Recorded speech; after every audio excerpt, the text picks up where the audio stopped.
call is really your time to ask the Colorado Broadband Office questions you may have regarding anything broadband. The Advanced CPF Grant Program application deadline has been extended. We'll talk a little bit about that here in just a moment, but we anticipate lots of questions around that today. We also just published a couple of pretty important plans and proposals for the BEAD program, so we'll talk about that too. But again, this is your time for any kind of questions you might have. And we do value your feedback. This helps us develop our programs and make sure we're doing everything we can to help you with your work. We are going to record the meeting. So just want to make sure everyone's aware of that. We will repost to the website along with the slides after the call. So we are going to kick off with Delia Sanchez talking about what's been going on in terms of community engagement. So Delia, go ahead. Thanks so much, Lauren, and good morning. Thank you for joining us this morning. And I want to start by letting you know that in the month of August, we ended our summer roadshow with a visit to the Southern Ute Indian tribe and the Ute Mountain Ute tribe in Southwest Colorado. During our consultation with the tribes, we learned of the broadband and digital equity plans both tribes have underway. It was a beautiful visit. Unfortunately, I wasn't there, but I heard great things about that consultation.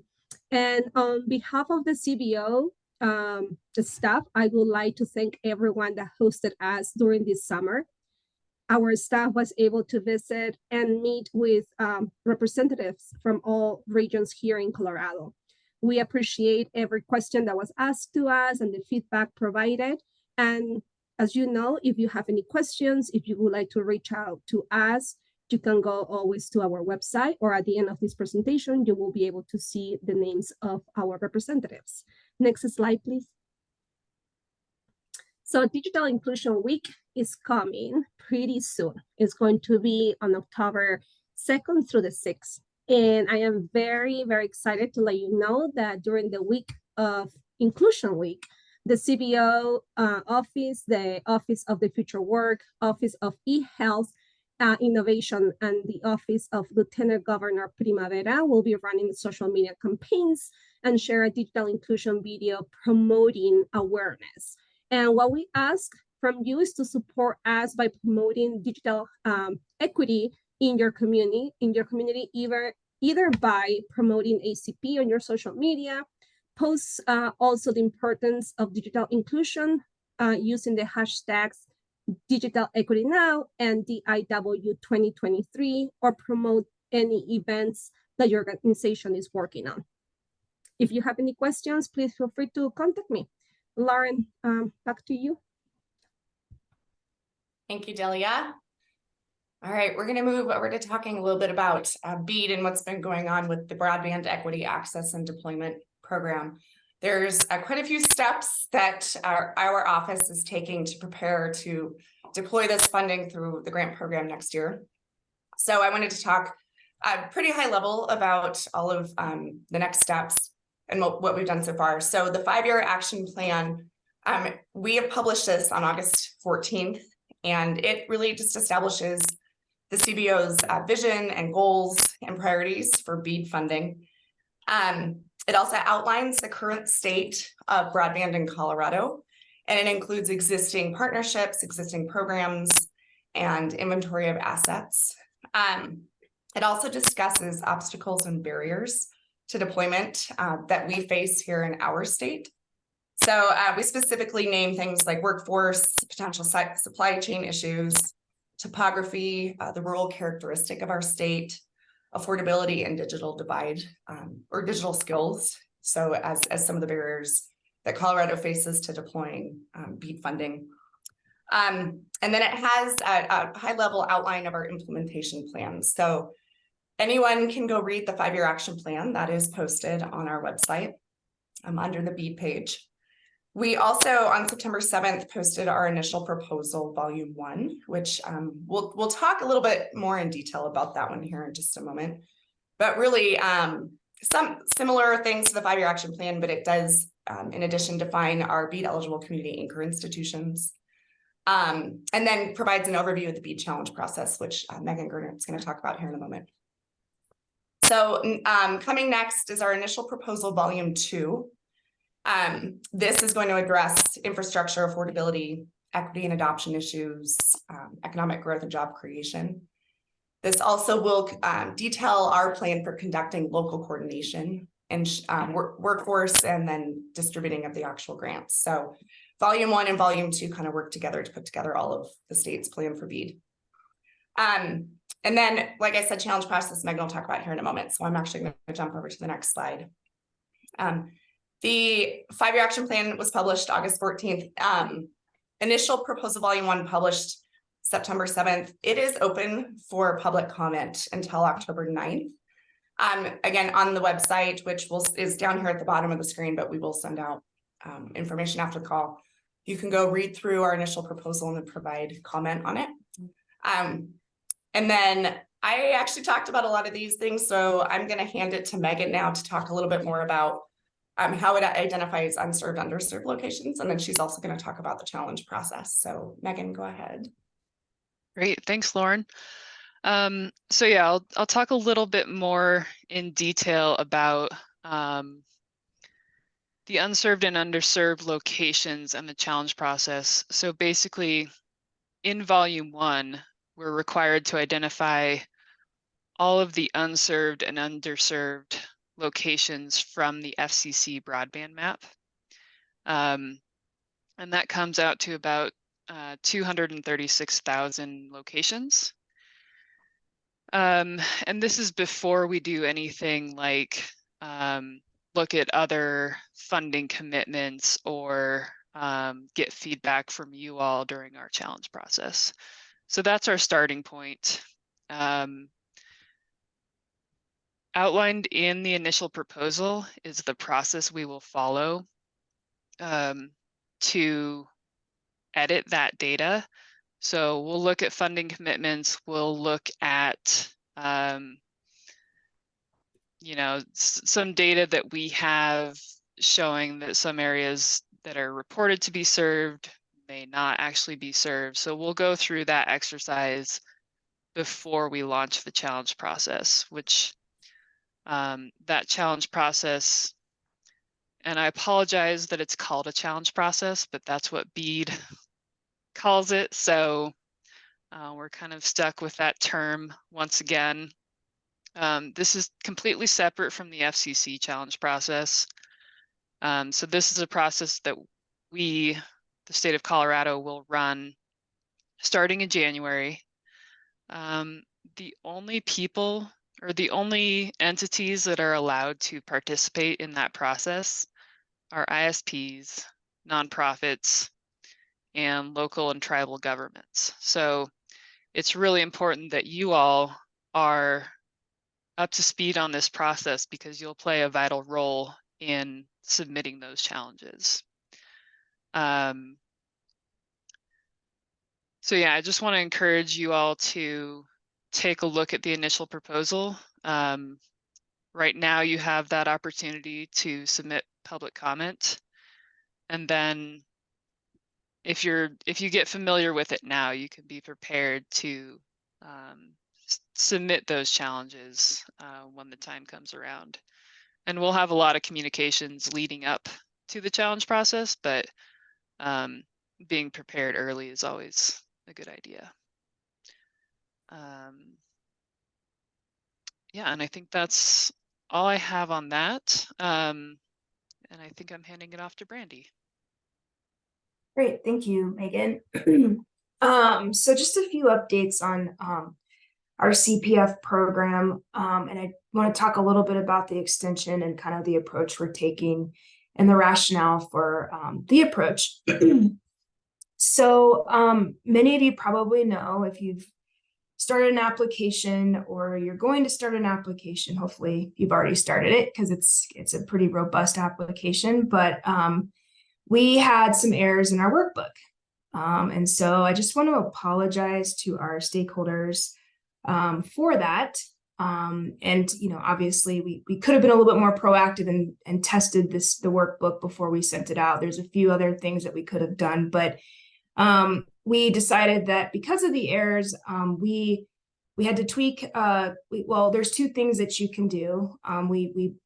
This morning we uploaded a revised spreadsheet workbook that is a more simplified version if you want to transfer your information to that. It's mainly the outputs that are showing the errors in the workbook. And so so and I know for many of you, and I don't blame you, like you don't want to submit a worksheet for $162 million program that has any errors. So I can appreciate that approach for some of you, but you know, we're giving our stakeholders an option to either, you know, copy and paste their inputs into the new the slimmed down version, or just keep the original spreadsheet or workbook and just ignore the output section.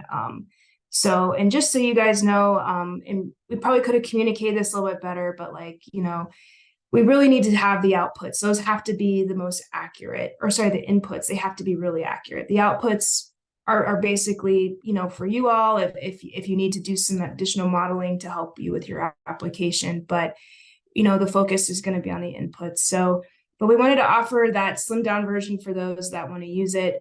Obviously, if you've spent a lot of time in the existing workbook, I just want to let you know we're prioritizing the input section.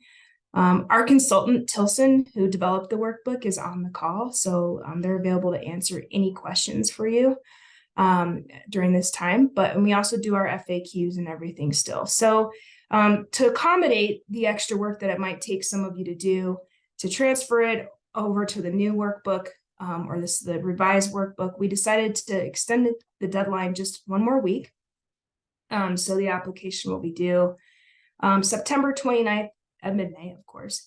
And between now and leading up to the actual deadline, we are going to host office hours every day for those that need help or who have questions or anything. Those are available to anybody who's interested in applying to the program. So starting today at noon, we will have open office hours to accommodate the workbook change, but also any last minute questions for those that are still working through the application. We do still plan on November awards. So, you know, we want to get those done, you know, before December so that everybody knows for the book. So you know where you stand with the broadband office in terms of the CPF application. And we want to make sure that we try to work on these contracts as soon as possible. If you guys have worked with our contracting process at the state in different agencies, it just takes a little while. So we want to expedite that process, especially before BEAD next year. So all of our updates are on our website, of course, as you guys know. And so you know, if you are interested in kind of looking at the schedule for the open office hours, it's here. It's also on our website. And so forth. So that's pretty much it. And actually, one more thing, what you can expect of the office hours, we put together a team from our program side as well as our consultant side. So if you have anything for program staff, we'll be there. If you have anything for our consultant on the workbook, they're there as well. So the one thing we can't do is fill your application out. So you have to do that. That's a minimum. But anyway, we thought that this was the best approach given that the workbook had some errors in it. So that's all I have. And next slide. Okay. Randy, if we're good, we can open up for discussion. Just a reminder, a couple ways you can ask questions. You can raise your hand, come on camera and ask your question, or you can drop it into the chat here and I will read it aloud for the group. So at this time, we'll open it up for any questions you have.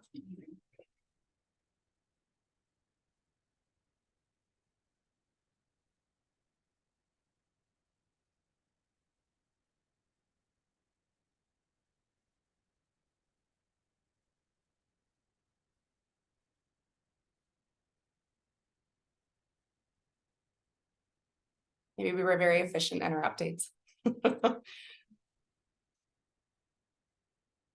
And any questions? Anything for the chat? Any questions on CPF changes to the grant application program? Okay. I'll throw a question out there, Lauren. Does anybody Okay, go ahead. Go ahead, Pam. Good. At least we have one question. Go ahead. She might be typing it too, so we'll give you a second, Pam. Or again, feel free to raise your hand and ask it on camera, whatever you're most comfortable with.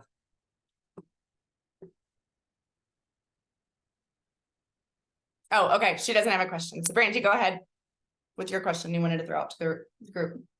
I know we talk a little bit about barriers, and this is mainly for BEAD. You know, the broadband office is, you know, constantly trying to scan our stakeholder group to see if, and we ask questions when we're out in the field and we have one-on-one meetings and so forth. But are there any barriers that people want us to advocate for to the NTIA ahead of BEAD? Because there's a few that I know, and I'm surprised that some of these things don't come up in this conversation. But you know, like we know the letter of credit is a problem for the state of Colorado. Are there, and we know there's some, you know, interagency coordination, if you will, around you know, broadband deployment. And I just, you know, I want to take a moment to ask folks, if there's anything that we should be advocating on your behalf, it would be nice to have maybe that be part of this conversation outside of some of the details about the application, because that's also why we host these sessions, is to hear from you. And so if we don't hear from you, we assume that everything's okay in your world. So I'm going to open up the floor because I think this is the venue for that. So we can have a conversation about what's bothering us, or what we find is what we find is helpful to the process. So it doesn't have to just be us talking about our updates. We can talk strategically as a state with the stakeholders, what CBO needs to be paying attention to, especially as we go into our legislative session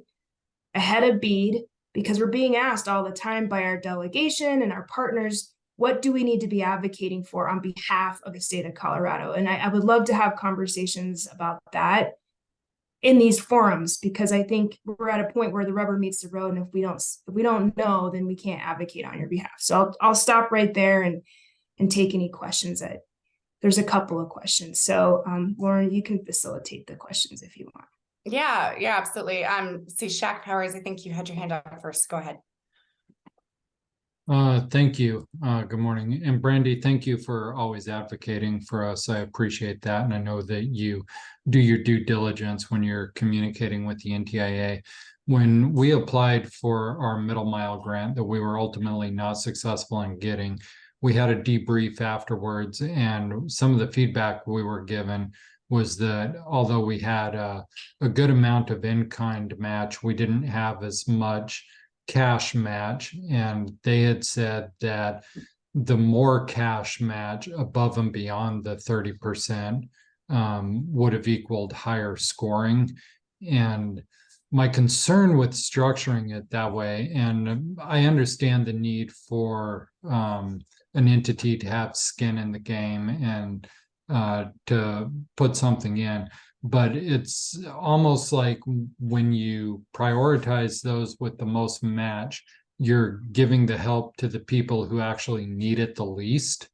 So I don't know what the best way to phrase that is in your conversations with the NTIA, but really the most distressed areas by nature are going to have the least amount of match. So just something for consideration. And again, thank you for the way you advocate for us and all that you do for the state. Thanks, Shaq. I appreciate that. Yeah, we know the match is a huge issue for some of our you know, economically distressed areas of the state and our extremely high cost areas of the state as well. Yeah, that's really great feedback, because you know, one thing I want to do is work to send a letter to the NTIA and some of our partners about some of the issues that we're struggling with. So this input's really helpful. Great, thank you. See, David, you had your hand up next, so go ahead. First, let me agree with what Shaq said and thank you and your team, Brandy, for the way you work with the rest of us. It's really, having been exposed to other states, I have some basis to say it's really wonderful to work with you folks. You're terrific at it. A request for advocacy. I think you're already doing it. I'm sure you are. But the renewal of ACP is just really important to all of this work going forward. Without that, we need to find other business models and somehow, which are a lot harder, a lot more complicated. So ACP, trying to make that a bipartisan effort in the midst of everybody being non-bipartisan is important. A clarification would be very helpful. There's confusion, unnecessary confusion in our regard, in our view, of workforce funding. The NOFO is very clear, and the senior management of NTIA has told us directly that they're quite clear that BEAD money can be spent on workforce, whether or not the plan has everybody in the state covered. It is not a secondary expenditure item the way digital equity is. But that lack of clarity, some people have thought it wasn't. And so as we work with CSU and lots of people on this call and others about how to address the workforce challenges, the thing that keeps coming up is, well, okay, that's wonderful, but how are you going to pay for that? And here we have a one-time opportunity to both address the problem and pay for it. And the NOFO is quite clear, you can spend the money for that if you choose to. So we hope that clarification can be made so that we don't get kind of stuck there as we have been to some degree. Thank you. Yeah, no, I agree with everything you said. And also on the workforce side of things, we're trying to figure out the clarification around that as well. Because we were under the assumption that based on, the NOFO and other guidance that we've been given, written guidance that, workforce is a key component of it. But I think sometimes with the NTIA, depending on who you ask a little bit, sometimes the interpretations can be a little different. So, one of the things that we can request on that is just more guidance around, how we can fund and what's appropriate that we can fund for workforce, so that we can get some clarity around that. So that's a really great point that I'll definitely make sure that we follow up on. For example, Ohio is spending 8% of the allocation on workforce. Right. Have they gotten approval to do that? No, they're Yeah. they're submitting their plan. Okay. That's good to know. It's good to know that other states are kind of moving in that space and kind of challenging it because like there, when you talk to some folks at the NTI, it's like, well, deployment first, and you have enough money, you can fund whatever else, right? And so it's like, but then at the same time, you can fund, you can fund they call it non-deployment activities. But to me, like the workforce goes hand in hand with deployment. So, when you say non-deployment activities, if you have money left over for that, that's what you spend it on. And it just, to me, those two, workforce and deployment, are the same thing. And well, so in the NOFO, it says that very clearly. I'll send you the legal analysis we did. We did a run on this, as Mike knows, about 6 months ago, and then came back and revisited it with the same senior people. But they haven't done a good job communicating that to the people who work for them, who are the ones that you're dealing with, apparently. yeah, it's a challenge. The NTA is such a big organization, and the interpretations can vary. But yeah, that would be great if you could send that to me, the analysis. Great. That would be helpful. Again, thank you so much for what you do. Thank you. Thanks, David. I'm actually, Stephen, if you could hold your question for just a sec, I'm going to read one from the chat. So Brandy and team, this says, the NTIA NOFO indicates the low income pricing must be available for the life of the asset. Can the CBO include allowance for an inflationary factor? Since fiber has a 30-year life, it would be difficult to roll out a price now, knowing it was locked for that many years. So I don't know if Brandy or team, you guys are able to speak to that. So what I'm hearing you say is that the affordability plan has to be for the life of the actual asset if you're getting funding, but you would like to see it have an inflationary formula attached to it, so that it's not just a one time and we're looking back and it's the same price for the next 50 years. Is that what I'm hearing? Yeah, this is from Amanda Molina. So Okay. Amanda, if you want to elaborate, please feel free to jump in. Yeah, I can't elaborate much on this. I do know that Sarah Smith can't be here today, so what I'll do is I'll follow up with her on this to see if that's how we want to handle that. And it could be something that we propose in our initial proposal volume 2, because it does have that affordability piece to it. So it's really helpful to hear this, because that way we can maybe include some of this for that volume 2, and get some public comment on it. But I do also agree. I'm like, with fees and stuff, they're not static typically. You have to adjust for inflation for a lot of these things that we spend money on. So that's really great feedback. And I'll see what we can do at the broadband office about it.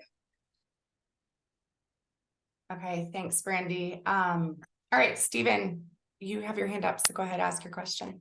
Hey, thanks so much. Brandy, just a couple of quick thoughts here for you. And one is on kind of David's point to the workforce issue. Our members particularly frequently see that while there are some good Venn diagrams of what particularly fixed wireless operators need to find in their workforce, those are frequently not fully overlapping at the post-secondary college level. So what we do is we tend to hire folks, straight out of high school who just have a good work ethic and are willing to learn. And so in that regard, apprenticeships are really valuable for us, and being able to incentivize and encourage those in ways that support that.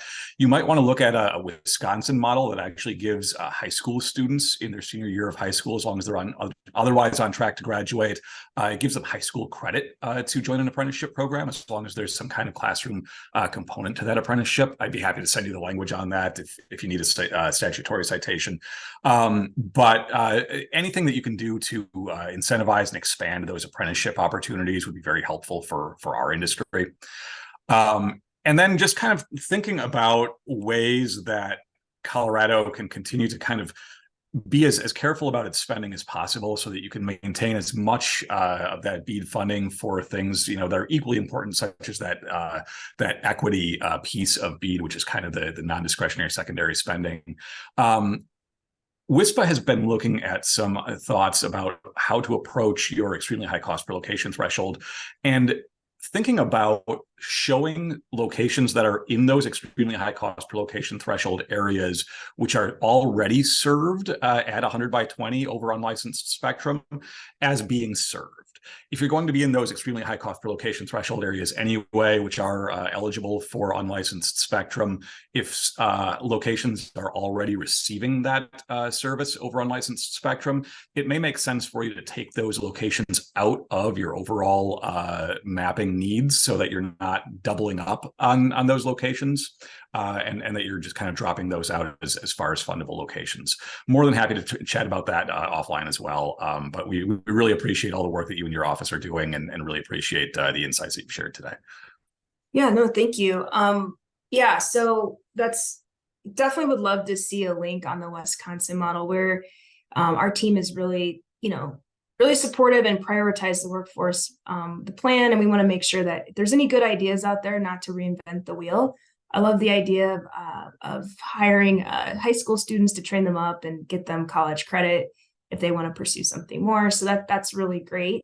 And I'm wondering too, if it makes sense, because you brought up some good ideas around the high cost issue or element of the BEAD program. I'm just wondering if it would be good to set up a time with folks that are in industry that are working, have some analysis or thoughts around what might be some good ideas around how to be efficient with our money in the high cost areas that we have to designate.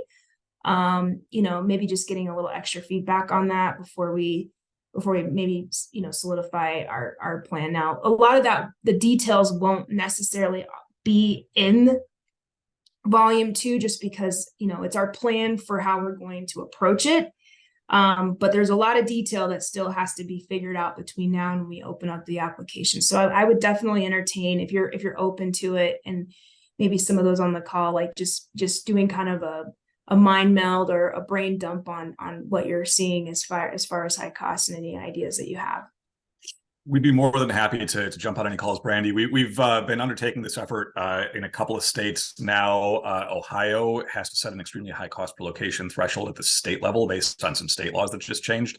So we've got some methodologies from that, and Pennsylvania has also been working with us to approach that question. So more than happy to chat at your convenience. Okay, I'll have my team follow up and set up a meeting with you, and maybe we can. That would be really great. Great. Okay, thanks so much, Stephen. All right, I'm going to read another, this looks like more of a comment from the chat.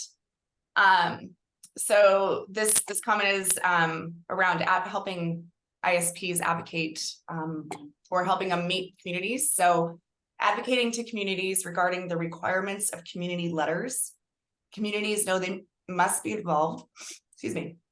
It would help with introductions into the communities, especially advocating to nonprofits. So it sounds to me like asking, and Pam, please feel free to jump in if I'm getting this wrong, but asking the CBO to help introductions into communities or help with the community letter requirement. I don't know, Brandy, you ever comment? Really what I'm asking there, Lauren, is just making sure that the broadband office has informed the communities that ISPs will be coming into the communities and nonprofits, and that it's not a sales call. It's really just talking about their needs and how we can help them. So just so they know, it's not a sales call. It's just more about the grant and the requirements of the grant. No, that's a great question, Pam. And yeah, I could see where, you might have industry knock on your door as a community and be left with the wrong impression. Like it's not a sales pitch. It's like, hey, we want to apply for some grants and we want your support. Yeah, I hear you. Like when I was in local government, I kind of felt the same way sometimes, but sometimes you have to be really specific in your ask too, right? As industry. So yeah, I think, to answer that question, for the communities that are engaged, in our programs, and there's many, and a lot of them have been tracking us for a while now, and we've said, hey, however you want it, we've educated them on the community letters, what they are and what they're not, and however they want to handle it. Like some of them will say, no, we're not issuing any letters of support. There's those communities because they want to be neutral to everybody, or maybe they just don't want to do it. And there's some that will, select the ones that they want to provide support for, and then some they'll issue letters of support for everything. So it's really, it's not a one size fits all, of course, I'm sure, as you're experiencing, and a lot of folks on the call. But where we can educate and explain to communities what they're being asked, we will. Matter of fact, maybe what we can do, Lauren, tomorrow, just because it's tomorrow. Yeah. We can, for the communities that are on those call, and we probably have about the same amount of participants, we can kind of put a plug in for you a little bit, like saying, hey, like ISPs are going to be coming to you if they haven't already, especially for BEAD, because BEAD's a bigger chunk of money, and CPF really isn't a lot of money, as you guys know who build infrastructure. I mean, you can build it in one county, right? So you can spend it in one county if you really wanted to. So I think that we'll put a plug out there for tomorrow, and then going forward for B, we'll make sure that we explain that pretty clearly for those that are interested. And maybe we can put it in some of our material that we blast out to our listserv. Thank you. Mm-hmm. Yeah, thank you. I echo that, Brandy. We have a lot of opportunity, I think, to maybe mention that a little bit more in our communications and just what we do. So we can take that note back. All right. The next question, I actually am going to hand to the Tilson group on the call. So it says, just to clarify on the CPF workbook, Brandy mentioned the new workbook was slimmed down, but the one I downloaded this morning looks the same. Just want to make sure I have the right file to work with. So I don't know if any Tilson folks are on the call that they can jump in and just help guide people to where to find that new workbook. Hi, this is Miriam from Tilson. It is at the bottom of the Documents tab. If you go to the Documents tab in Zoom Grants, scroll all the way down, and the new slimmed down version.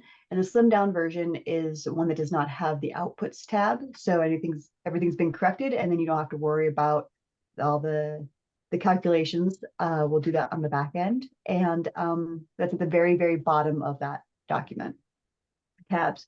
Please only upload one or the other workbook. Thanks, And Miriam. other than that, that's great. Thank you. And Kurt, I don't know what time you went in there, but it was about 9 a.m. this morning that new workbook was available. So if it was before that you looked, go ahead and try again. Okay. The next question in the chat. We at Colorado Coalition for the Homeless develop properties into multi-housing facilities for people experiencing homelessness. ISOs such as Comcast have begun to charge us to run cable to our property developments. These charges are considerable, sometimes close to $100,000. How can we access assistance in covering these charges? So do we have any guidance for Theodora? Yeah, that's a great question. And thanks for all you do, by the way. Yeah. And so this would be our kind of our what we would call our MDU sort of challenge that we have in terms of, you know, the expense and the cost to serve multifamily or multi-dwelling units, or other facilities. I think we should probably talk, because I know in BEAD there's carve outs for what we call, and I don't know if this wouldn't necessarily be like a community anchor institution that's serving homeless. These are housing units, so it's more on the location side of things. But you know, I think between some of our grant programs and maybe even capital projects funds, these are, as long as it's last mile, it is an eligible expense.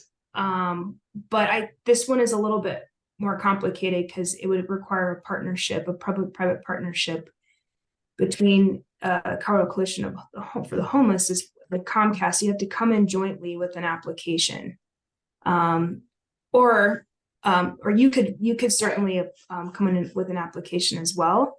But we can probably talk about this, and we can talk to the NTIA to see too how it might fit underneath BEAD. I'm guessing that your timing is probably yesterday if you're working on these properties. So maybe we can follow up with you on this particular question with the NTIA. Okay, great. And I just requested her email address so we can follow up with her after the call. So